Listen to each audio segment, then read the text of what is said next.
Carl Jung discovered that the empath's light often hides a dangerous contract. Jung warned that highly sensitive people often make an unconscious psychological bargain that leads to their complete emotional collapse. He observed in his clinical practice that patients who absorbed others' emotions weren't just being compassionate. They were fulfilling what I call a shadow contract formed in childhood, where they learned that carrying others' pain was the price of being loved. If you've ever felt drained after social interactions, attracted people in constant crisis, or experienced guilt when setting boundaries, you already know something is deeply wrong with this arrangement. Jung identified 7 psychological patterns that reveal this hidden contract, and more importantly, you already possess everything you need to break it. The first pattern shows up in your earliest childhood memories, and recognizing it changes everything. The hidden pattern. Time 2.0s. In 1909, Jung treated a woman he referred to in his case notes only as Miss Miller, a patient who experienced what he described as pathological empathy. She would enter a room and within minutes begin experiencing the physical symptoms of whoever was suffering most. Chest pain when someone grieved, nausea when someone felt ashamed, trembling when someone suppressed rage. You probably recognize this. You've lived this. Miss Miller believed this was a spiritual gift. You might have been told the same thing, but through months of analysis, Jung uncovered something you've likely suspected. At age 6, Miss Miller's mother had suffered a severe depression. The household went silent. The father withdrew. And young Miller discovered that if she could sense her mother's emotional state and adjust her behavior accordingly, becoming very quiet when mother needed silence, very cheerful when mother needed distraction, she received the only form of attention available. You understand me like no one else. That sentence became the foundation of what I call the shadow contract. And if you're watching this, you probably heard a similar version in your own childhood. You developed what Jung termed feeling superiority, an unconscious specialization in emotional perception that served a survival function. But this adaptation came with a cost you're still paying decades later. Modern neuroscience now explains the mechanism behind what you've experienced. Dr. Marco Iacoboni's research at UCLA shows that people who experience childhood emotional unpredictability develop hyperactive mirror neuron systems. Your brain literally rewired itself to constantly scan for others' emotional states, creating what feels like a sixth sense. But here's what you've probably already figured out on your own. This isn't actually empathy, it's hypervigilance disguised as compassion. True empathy requires clear boundaries between self and other.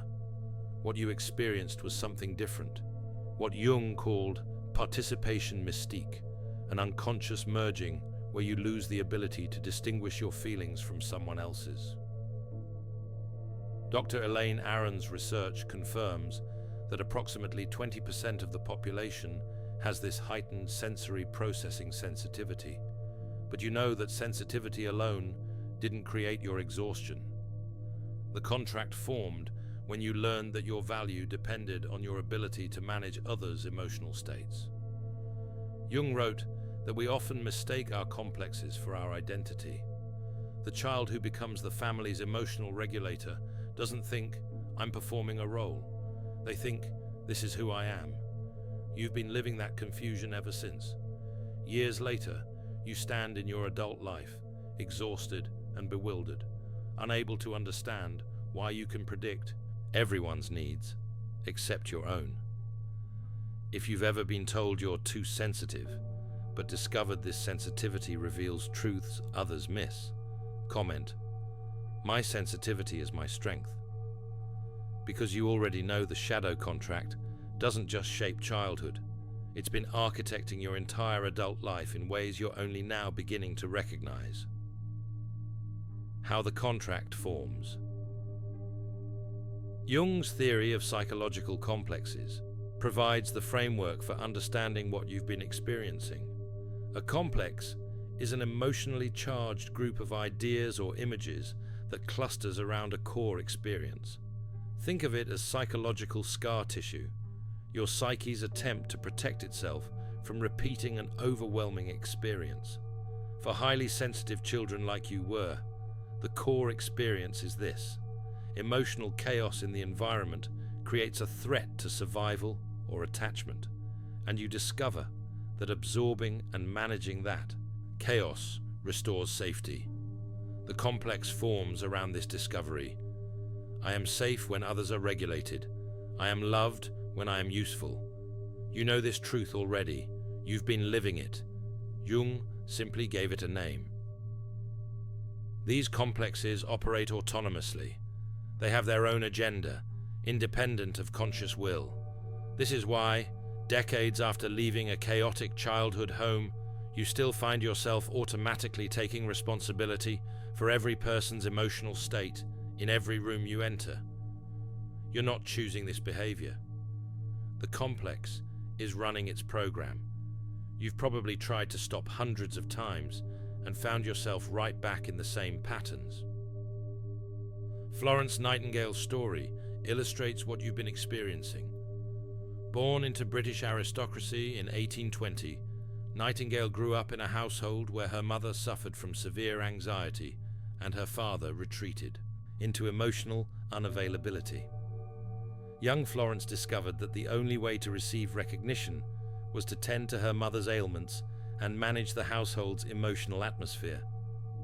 By age 16, she wrote, "I feel called to service, but I know not what kind."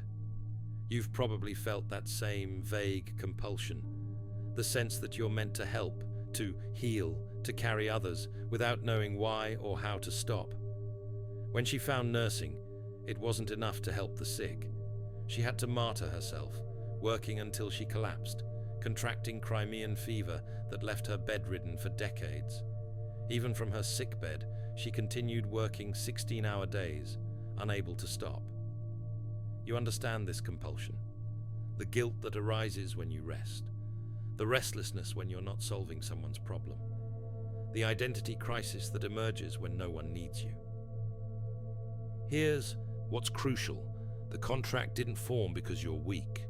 It formed because you're perceptive. Research shows that highly sensitive people process information more deeply, notice subtleties others miss, and have stronger emotional responses to stimuli. In a stable environment, this is a tremendous gift. In an unstable childhood environment, it became your survival mechanism. You saved your family by becoming an emotional shock absorber. You didn't consciously decide to do this for the rest of your life. But because this pattern provided safety, connection, and identity during your developmental years, your psyche continues to seek out situations where it can repeat the pattern. This is why you keep attracting broken partners, toxic friendships, and work environments that exploit your conscientiousness. You're not unlucky. Your unconscious is seeking familiar territory where it knows how to operate. You've probably blamed yourself for this pattern. Stop. Jung observed with remarkable precision, until you make the unconscious conscious, it will direct your life and you will call it fate. Because you learned that absorbing pain equals love and safety, therefore you carried this pattern into adulthood, where it became profoundly destructive, not just to your well-being, but to the very people you're trying to help. You know something is wrong. You know you're tired. You know that despite doing everything right, you feel empty. The 6 signs will confirm what you already suspect, that you're still operating under this unconscious agreement. The 6 signs of the shadow contract. Sign 1. You feel responsible for others' emotions. You walk into a room and immediately begin taking temperature readings. Someone is upset, your chest tightens. Someone is angry, you feel compelled to fix it. Someone is disappointed, you feel you've failed, even when their disappointment has nothing to do with you. You've been doing this so long it feels normal. It's not. Jung wrote that we often project onto others the parts of ourselves we haven't integrated. But in your case, projection works in reverse.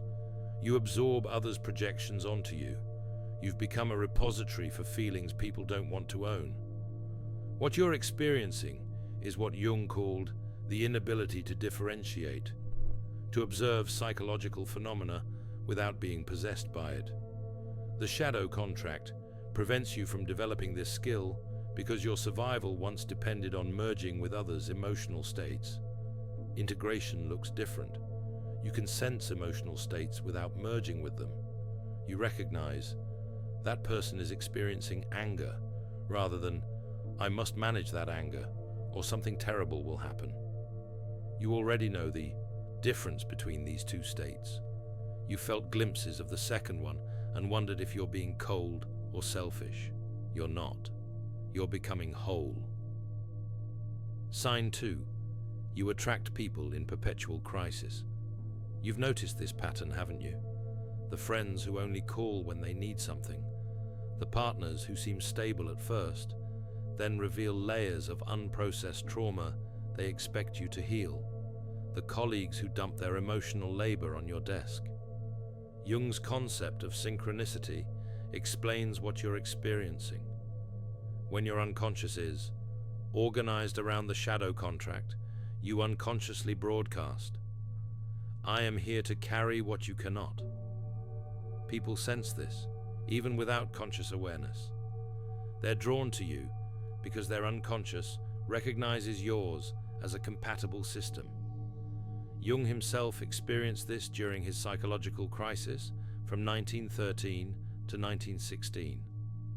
After his break with Freud, he found himself surrounded by people who demanded he take sides, carry their resentments, and absorb their projections. He described feeling crucified between opposites. Everyone wanted him to hold their position. You know this feeling, the sense of being pulled apart by everyone's needs, everyone's pain, everyone's unresolved conflicts. It was only when Jung withdrew completely, refusing to carry others' conflicts, that he could do his own inner work. This period of isolation led to his most important discoveries. The realization you're approaching. Rescuing prevents growth. When you stop being available as an emotional repository, some people will leave your life. You've been dreading this, but their departure creates space for reciprocal relationships, the kind you've been craving but couldn't attract while the contract was active. Sign 3. Setting boundaries feels like betrayal. You know this feeling intimately. The guilt that arises the moment you consider saying no.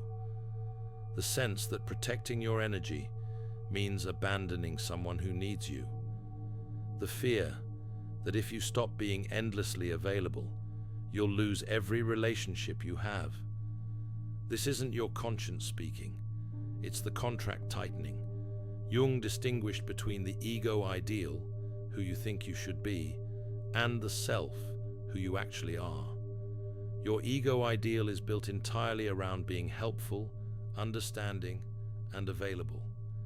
Any behavior that contradicts this ideal triggers what Jung called shadow guilt, guilt that isn't about actual wrongdoing, but about violating an internalized image.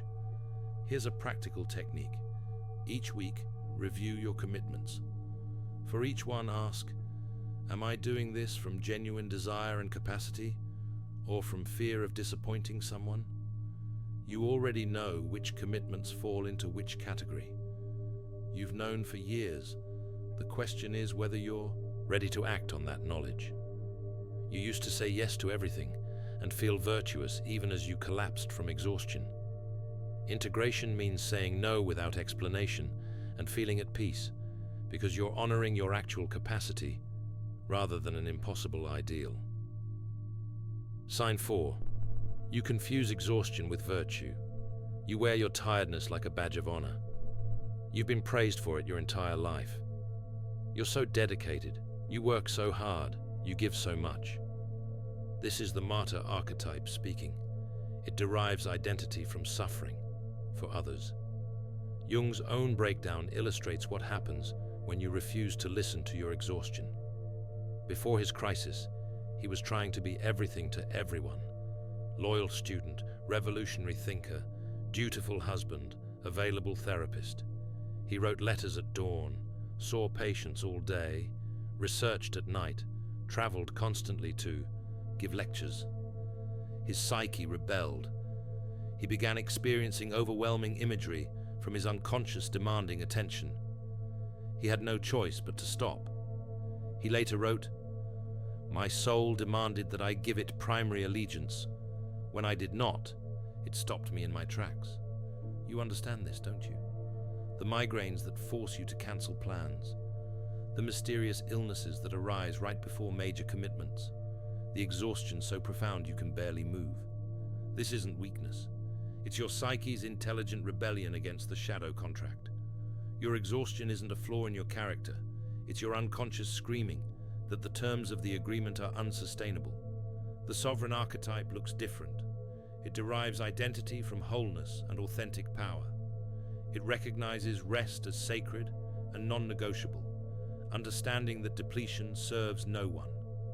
You already know which archetype you want to embody. The question is whether you'll give yourself permission. Sign 5. You've erased yourself in relationships. Here are 2 truths you've been living. First, you have difficulty receiving. If you can only give and never receive, you're unconsciously maintaining a power imbalance. By positioning yourself as the strong one, the capable one, the one who doesn't need help, you avoid the vulnerability of mutual dependence. You've noticed this, haven't you? How uncomfortable you feel when someone offers to help. How you minimize your own needs, even when they're screaming for attention.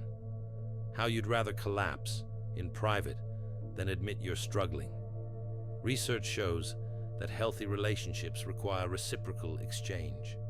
When you only give, you deprive both yourself and others of the bonding that comes from mutual care. But more than that, you prevent the intimacy you actually want. Second, your relationships are one-directional. You remain yourself while in connection with another, right? No. Under the shadow contract, you become who others need you to be, losing your own contours entirely. Eleanor Roosevelt's story mirrors what you've experienced. Her letters reveal a woman who spent decades without a clear sense of her own desires. So consumed was she by managing Franklin's political career, the needs of her children, and the expectations of the public. It wasn't until her later years, particularly after Franklin's affair, that she began asking what she wanted.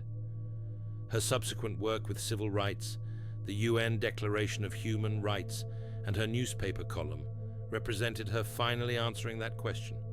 She wrote, "I had to learn that no one could give me permission to exist. I had to give it to myself. You're standing at this same threshold." The critical question, what do you actually want? If that question produces blank silence, you know you're still living under the contract. You've been so focused on others' wants that you've never developed your own. Integration means knowing your preferences, expressing them clearly, and choosing relationships where mutual revelation is possible. You can sense what this would feel like. You've caught glimpses of it and wondered if you're allowed to want it. You are. Sign 6. Physical symptoms appear. Your body has been trying to tell you something for years. Jung was one of the first to recognize that what the psyche cannot express in consciousness will express through the body. He wrote about how unresolved psychological conflicts create what he called conversion symptoms, physical manifestations of psychic distress. You know your symptoms: the chronic fatigue, the autoimmune disorders, the migraines, the digestive issues, the persistent muscle tension that no amount of massage can release. You've been to countless doctors. You've tried every treatment. Nothing works because you're treating symptoms while the cause remains untouched. Dr. Bessel van der Kolk's research confirms what you've suspected. The body keeps the score. It maintains a record of every violation against the self, every boundary crossed, every time you absorbed pain that wasn't yours to carry. These aren't punishment, they're communication. Jung taught patients to dialogue with symptoms. If your body could speak, what would it say? You already know the answer. It's been screaming it for years. Stop. You've been overriding your body's signals, pushing through exhaustion and pain, believing that rest is laziness and limits are weakness.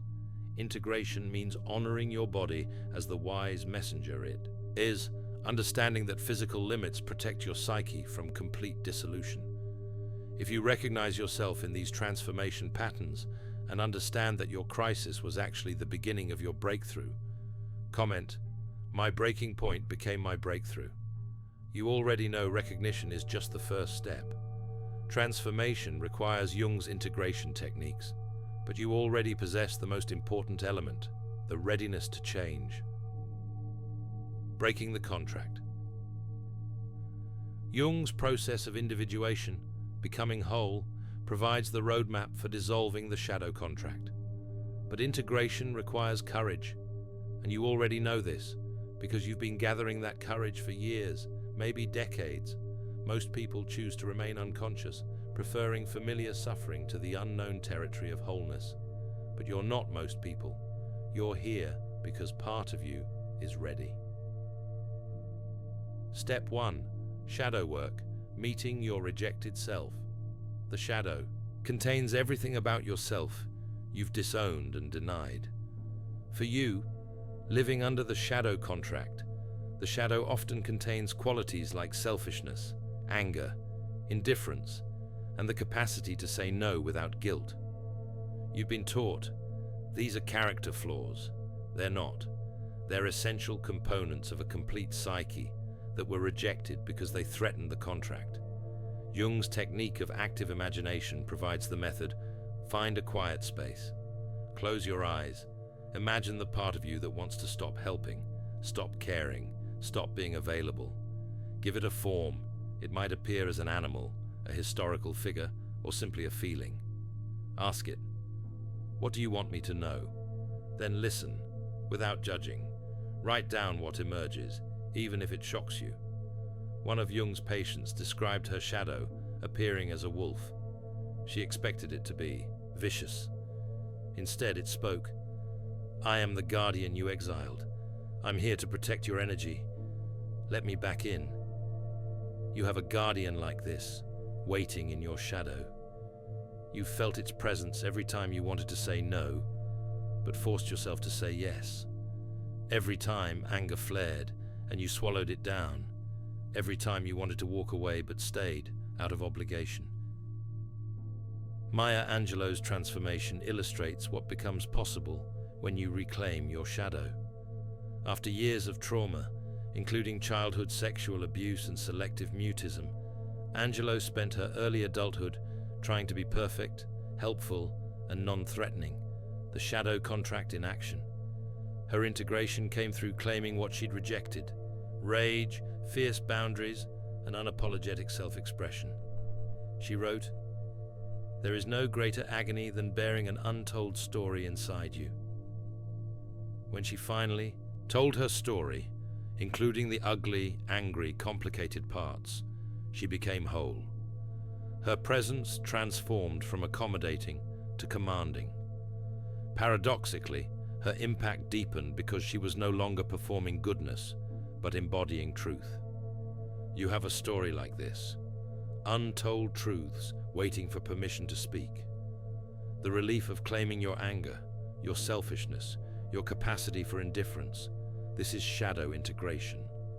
Not becoming these things exclusively, but including them in your range of possible responses. Step 2. Reclaiming yourself. You've been living in what Jung called participation mystique, an unconscious merging where boundaries between self and other dissolve. You need to learn to separate what's yours from what you've absorbed. Here's a technique for emotional clarity. When you feel a strong emotion in someone's presence, pause. Ask yourself 3 questions. Is this feeling familiar from my own past? Or is it foreign to my experience? Did this feeling arise before I encountered this person, or only in their presence? When I imagine leaving this person's presence, does the feeling dissipate or remain? If it's foreign, arose only with them, and dissipates when you leave, it's not yours. You're absorbing their unprocessed material. You can apply this daily. Each evening, review your day. List every strong emotion you felt. For each one, determine mine or absorbed. If absorbed, consciously give it back. You can do this symbolically. Imagine handing it back to the person or releasing it into the earth. This isn't cold or uncaring. It's energetic hygiene. You already know you need this. But reclaiming yourself goes deeper than managing emotions. It requires what Jung called the death of the persona, the social mask you've been wearing. This death feels terrifying because you've identified with the mask. You think, if I'm not the helper, the understanding one, the person who never says no, who am I? The answer emerges only in the void left by the persona's death. Try this. For 1 week, notice every time you perform helpfulness. Not genuine help arising from authentic desire, but performed help arising from the contract. Each time, pause and ask, what would I do if I felt completely free? The answers will shock you. You'll discover you'd end certain friendships, leave certain commitments, stop certain conversations. This isn't cruelty. It's truth emerging from beneath decades of performance. You must be willing to disappoint people. Some relationships will end. This is grief, yes, but also liberation. The space left by relationships built on the contract creates room for relationships built on mutual recognition of wholeness. You've been mourning these future losses for years, letting the fear of them keep you trapped. But you already know which relationships are real and which are transactions. Trust that knowledge. Step 3. Establishing sacred boundaries. What I call energetic sovereignty, the capacity to protect your psychological territory without aggression or guilt, is available to you now. You know the difference between healthy boundaries, permeable but intact, and defenses, rigid walls built from fear. The shadow contract prevented healthy boundaries because you were taught that any limit is selfish. Integration dissolves this false belief. You're not selfish for having limits. You're human. Here are scripts for boundary setting without over-explanation. I'm not available for that. That doesn't work for me. I need to check with myself before committing. I can see this is important to you, and I'm not the right person to help. Notice these phrases require no justification. The shadow contract taught you that saying no requires a thesis defense. It doesn't. You don't owe anyone an explanation for protecting your energy. Viktor Frankl, the psychiatrist who survived Auschwitz, understood this. Despite enormous pressure after liberation to tell his story, appear at events, and counsel other survivors, he set strict limits on his availability. He wrote, "I survived the camps by finding meaning. I will survive freedom by protecting my energy." He established what I call sacred no's, firm commitments he would not make regardless of external pressure. This wasn't selfishness, it was self-preservation that allowed decades of continued contribution. You need your own sacred no's. You already know what they are. You've been too afraid to enforce them. The paradox: the clearer your boundaries, the deeper your connections. When people know they have access to your authentic presence, rather than your obligatory performance, intimacy becomes possible. If you've noticed that when you finally established boundaries, people responded to your inner shift before you even announced it. Comment: they sensed the change before I announced it. The transformation isn't just personal, it's archetypal. You're not just healing yourself, you're creating a template for others. Life after the contract. Jung wrote that individuation serves not just the individual, but the collective. When one person breaks free from unconscious patterns, They create what he called a template of possibility for others. You already sense what's possible on the other side. You've caught glimpses during moments of clarity, brief windows when the contract loosened its grip. Let me confirm what you've been hoping is true. You used to walk into rooms scanning for who needed help, your nervous system on high alert, your energy dispersing in all directions. After integration, you enter spaces centered in your own presence, available for genuine connection, but not responsible for managing the emotional atmosphere. You used to attract people in constant crisis, your relationships one-directional, your calendar full of obligations that drained you. After integration, you magnetize individuals interested in reciprocity, your relationships characterized by mutual growth, your time allocated to what genuinely matters. Your empathy was unconscious. You absorbed everything and called it compassion. Now your sensitivity becomes strategic. You sense deeply without losing yourself, making you far more effective in actually helping others grow. This last point is crucial. Integration doesn't make you less empathic. It makes you more powerful. Why?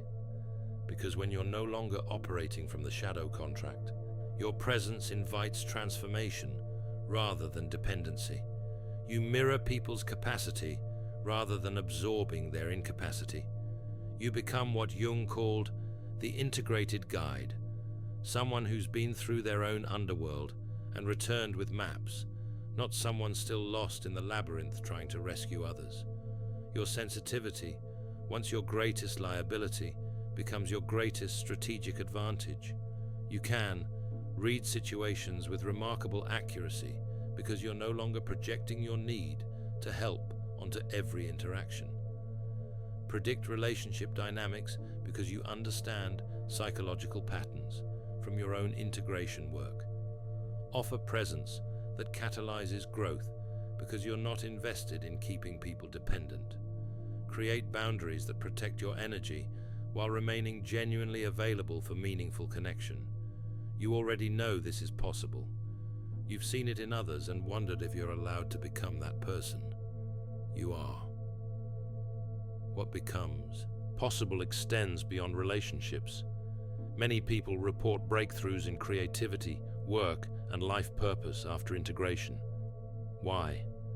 Because the enormous energy going toward maintaining the shadow contract, scanning for others' needs, managing their emotions, performing helpfulness, becomes available for your own authentic expression.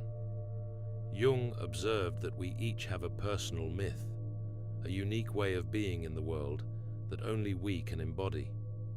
But the shadow contract prevents you from discovering your myth because you're too busy living out others' scripts. You've been feeling the pull of this myth your entire life. The nagging sense that you're meant for something more, something different, something authentically yours. That pull is real. It's yourself calling you home. The final truth you need to hear: your empathy was never the problem. The unconscious contract was the problem. High sensitivity, properly integrated, is an evolutionary advantage. Research shows that highly sensitive people often become leaders, artists, counselors, and innovators precisely because they process information more deeply and perceive patterns others miss. But this gift can only flourish when you've dissolved the childhood programming that turned sensitivity into servitude. You know wholeness includes shadow, the light and the dark, the giving and the receiving, the compassion and the boundaries, the sensitivity and the sovereignty. All of it belongs to you. You are not here to be half a person performing goodness. You are here to be whole. Jung warned that the empath's light often hides a dangerous contract, an unconscious agreement formed in childhood that slowly consumes the very person it was meant to protect. But you already knew something was wrong. You've known for years. The difference now is that you have a name for it, a framework to understand it, and a path to dissolve it. When you bring that contract into consciousness, when you reclaim the shadow parts you exiled to maintain it, When you individuate into your unique wholeness, your light no longer consumes you. Instead, it illuminates the path for others to find their own wholeness, not by carrying them, but by showing them what's possible when someone dares to become completely themselves. The shadow contract ends the moment you recognize it. The integration begins the moment you choose yourself. And the transformation completes when choosing yourself becomes as natural as breathing. Not selfish, not cruel, but sacred. Your empathy was always meant to be a gift, not a currency. Your light was always meant to be sovereign, not sacrificial. And your life was always meant to be yours. You already know this. You've always known this. The question was never whether you're worthy of wholeness. The question is, are you finally ready to claim it? Thanks for watching. See you in the next dimension.